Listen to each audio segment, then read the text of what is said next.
ഒരു കേന്ദ്രമന്ത്രിയുടെ വിട്ടിത്തരങ്ങൾ കേട്ട് ചിരിക്കാൻ താല്പര്യമുള്ളവർ വന്നോളൂ, കണ്ടോളൂ, ചിരിച്ചോളൂ. ഞാൻ താമസിക്കുന്ന സ്ഥലത്തിൽ എന്റെ ഡ്രൈവർ ഉണ്ടാവുക, ഞാനൊരിടത്തും ഡ്രൈവർ വേറെടുക്കുക. അതെങ്ങനെ എനിക്ക് മനസ്സിലാവുന്നില്ല. ഞാൻ സ്ഥിരമായി താമസിക്കുന്ന സ്ഥലത്തല്ല എന്റെ ഡ്രൈവർ ഉണ്ടാവുക. നിങ്ങൾക്ക് മനസ്സിലായി കാണില്ല, പറഞ്ഞുതരാം. അതായത് ഭാരതത്തിലെ കള്ളോട്ടിന്റെ ഒരു അംശം മാത്രമാണ് തൃശ്ശൂർ ചെയ്തത്, അതല്ലാതെ മൊത്തത്തിൽ ചെയ്തിട്ടില്ല.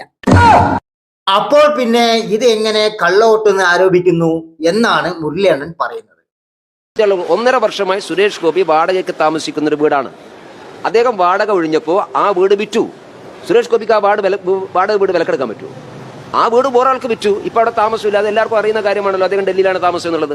അതായത് നിങ്ങൾക്ക് ഇപ്പോഴും മനസ്സിലായിട്ടുണ്ടാവില്ല, ഞാൻ പറഞ്ഞുതരാം.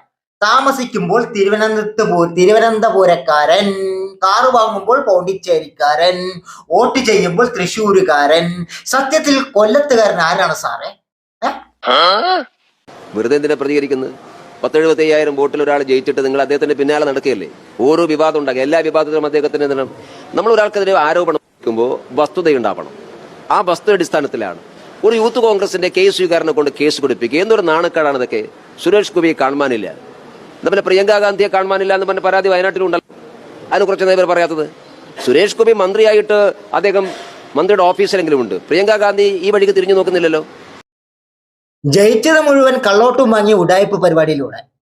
എന്നിട്ട് ആ ഉഡായിപ്പ് പരിപാടിയെ ന്യായീകരിക്കാൻ വേണ്ടി എന്തെല്ലാം പച്ചക്കള്ളങ്ങളും ഉഡായിപ്പ് തരങ്ങളൊക്കെ കാണിക്കേണ്ട അവസ്ഥയാണല്ലേ ഒരു കേന്ദ്രമന്ത്രിക്ക്. അയ്യോ, വല്ലാത്ത കഷ്ടം തന്നെ, വല്ലാത്ത കഷ്ടം.